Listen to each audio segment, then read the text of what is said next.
So this is what I woke up to this morning, and we could see a herd of horses down there across the valley.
Absolutely incredible.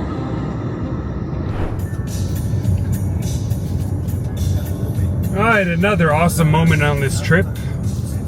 I've just departed Manitoba. We have a Saskatchewan sign right here, nice. Province number 8. Nice. Goodbye, Manitoba, I love you so much. But I'm so excited to be here in the 8th province of my trip, Saskatchewan. And ooh, somebody rocked this sign.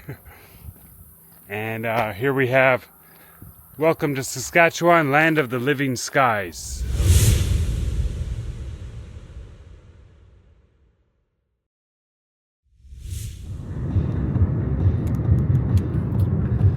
Some people say driving through the prairies is boring because it's just flat.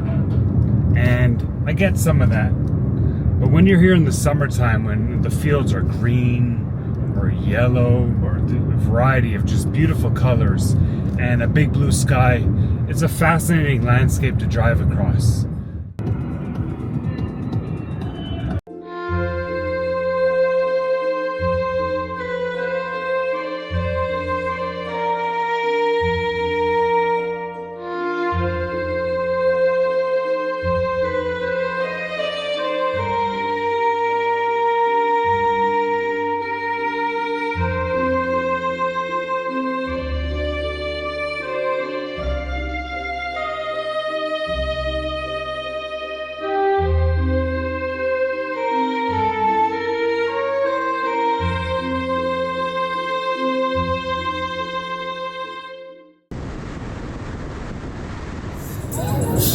The train just goes on and on.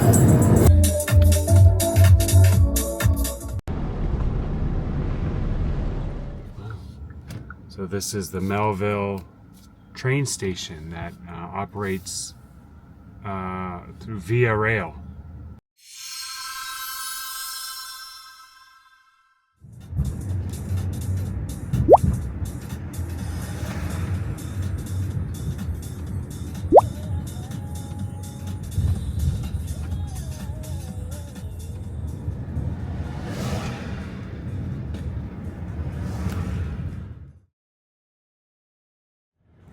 Figure skating and hockey players.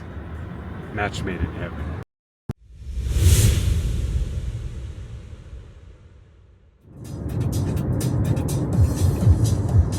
We're about 10 minutes away from the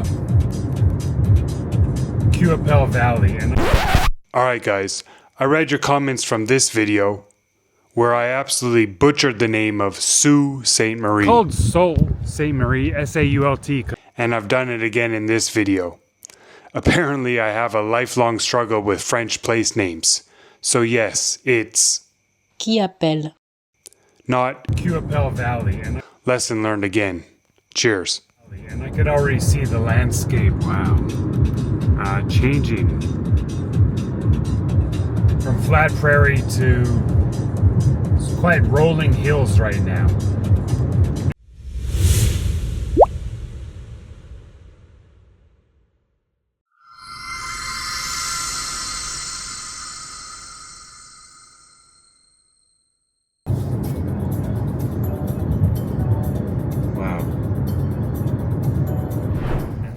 Had to make a little stop here.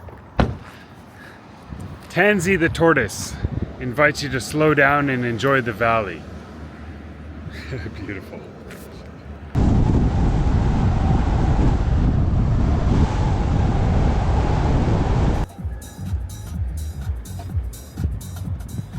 It's an adorable little downtown. I guess this is High Street in Fort Qu'Appelle. Very patriotic with all the Canadian flags, which I like to see. Very nice. So we're just driving along the shore of Echo Lake in the Qu'Appelle Valley, and a lot of people have just some very nice homes up here along the lake.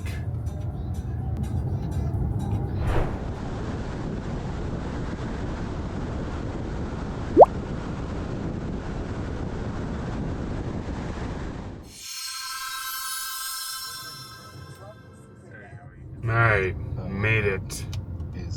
We got our hotel for my travel lodge. I'm gonna check into my hotel and but I'm pretty zonked. So, but tomorrow I'll have a full day to see what the city's about. Welcome to Regina.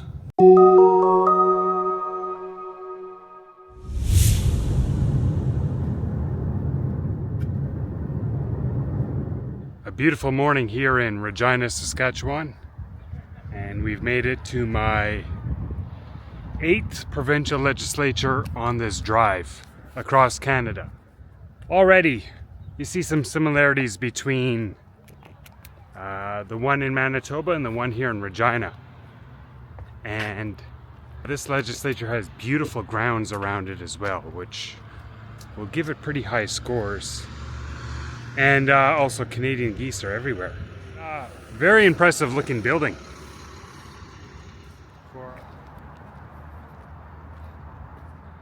The legislative building here was completed in 1912 with construction first beginning in 1908, so 4 years to complete. It was at a cost of $1.75 million at the time.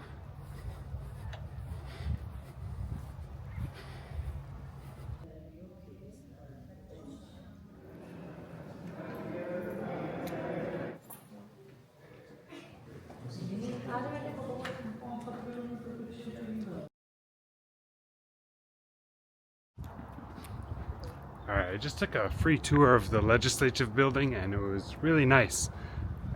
And some interesting tidbits is the Tyndall stone around the building here comes from Manitoba.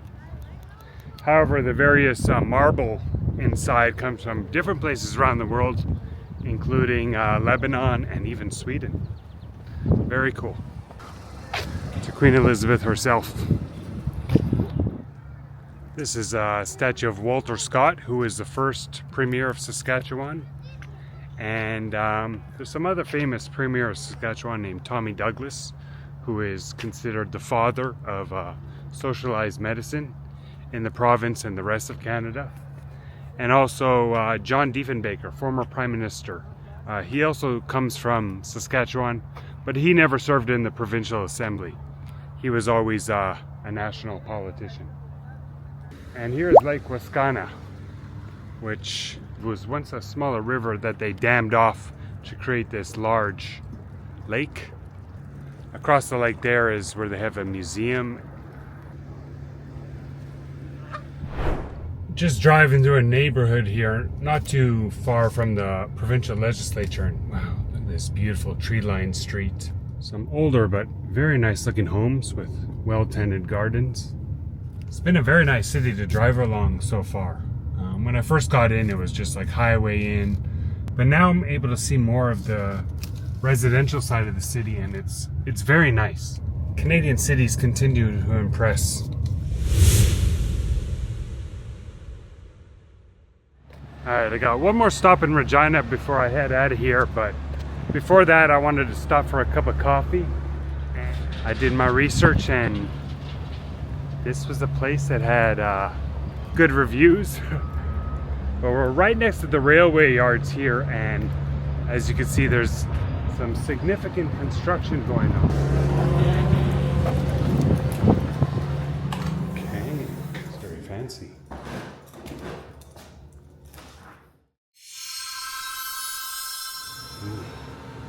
These trees look really good here too. So this is called bannock, which originally comes from Scotland. But when Scottish fur traders came over to the Americas, they brought with them their barley or their oat and made this bread. And it was quickly adapted by the native and Métis communities, like a cross between a biscuit and flatbread. It's warm right now. It's delicious. Cappuccino's top notches. This Venue B place, highly recommended. I came to this coffee shop specifically because the view from the front that I saw in pictures, it looked pretty cool, but looks like I'm not going to be able to access any of this area because of the construction. I'm going to head to the RCMP national headquarters, which are located here in Regina. So that is the next stop before we head out of town today. So let's get back in my freshly washed car. I did a car wash this morning, which feels much better. But all right, let's go learn some stuff about the Royal Canadian Mounted Police.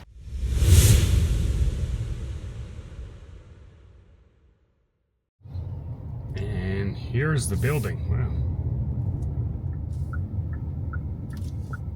So ahead of me here is the RCMP Heritage Centre, which was opened in 2007. We could walk into here and learn more about our Royal Canadian Mounted Police. Let's see what's inside. Here's the entrance to the facility, and I believe it's $10 for adults to enter. Let's go inside. It looks like there's a lot to see here, but wow, impressive looking museum off the bat. So in 1869, the Hudson Bay Company, which had control of all this territory here, they transferred it to the Dominion of Canada. As John A. Macdonald envisioned, Canada stretching from coast to coast with the eventually building of the railway, he needed a police force to maintain security and safety in these new lands, and thus the RCMP was formed. Earlier goals of the RCMP was to maintain a better relationship with the natives than that had happened south between the Americans and the natives as they expanded west. This is so cool. So an older style RCMP cruiser or car. Alright, I'm in the front seat of a RCMP car, and it's a Ford. And in the back is where the bad guys would go. Ollie! And he says, Where would you be going? I'm going to the Klondike to look at your gold fields, if there really is any. Not with this gambling gear and those revolvers. Men don't wear pistols in Canada. Canada be damned. I'm going to the Klondike. The Klondike is Canada. Pack those pistols in your saddlebags or get back to U.S. territory. I'm an American. You can't do this to me. In that case, I'll be lenient. We'll keep this gambling gear and you'll be back in the United States by sundown. He never drew no gun. I could have shot that guy right there. Who was he anyway? Superintendent Sam Steele of the Northwest Mounted Police. Why didn't I shoot him? Damn it. In the days of the gold rush, a policeman, Sam Steele, became a legend of the Klondike. I don't know. What in the shooting? I remember watching that when I was a kid. They would have them on these Canadian heritage moments on TV commercials. Not sure if they do that anymore, but it always made me laugh. The Americans' response to the very professional but stern Canadian Mountie. It's interesting reading these exhibits because you see how important the Mounties played a role in Canada enforcing its sovereignty over these new lands that it had acquired and were expanding into. And if it were not for the legal protections and security guarantees that the Mounties created, the expansion into the West would have been chaotic. Yeah, so the Mounties played a very big role in the building of Canada as a nation. The Canadian government's expansion into the West, along with the Mounties who headed into there, encountered a land with people who had been living there for thousands of years at this point. This included the Assiniboine, the Cree, the Dakota, the Blackfoot, and other indigenous groups, as well as the Métis. The encounters, though, were not always pleasant and erupted in violence from time to time, including up here we see the Battle of Fish Creek and the Battle of Knife Creek. And they particularly had a problem with this guy here, Louis Rel from Manitoba. And these conflicts became violent at times. And what I like what this museum does is they're not saying, oh, Canadians are bad or history is terrible. They kind of tell the stories from all three perspectives. So here we see how the natives felt with the expansion west and also the Métis. But we also hear the point of view from the RCMP. So nice to be in a museum like this that doesn't hate on your history. It actually respects it, but also shows different points of view. And very impressed with this place. Yeah, this museum is top-notch. 100% if you come to Regina, I would highly recommend coming here. Its exhibits are very well laid out. It's a nice place to walk around, and I've learned a lot while being. Alright, so that's it for Regina today. That was a nice visit of this the city here. I've really enjoyed it. Don't want to speed through this RCMP area and get a ticket. And our next destination is the city of Saskatoon, which will take a couple hours to drive here north from Regina. And it'll be my final stop tonight. So let's enjoy the drive.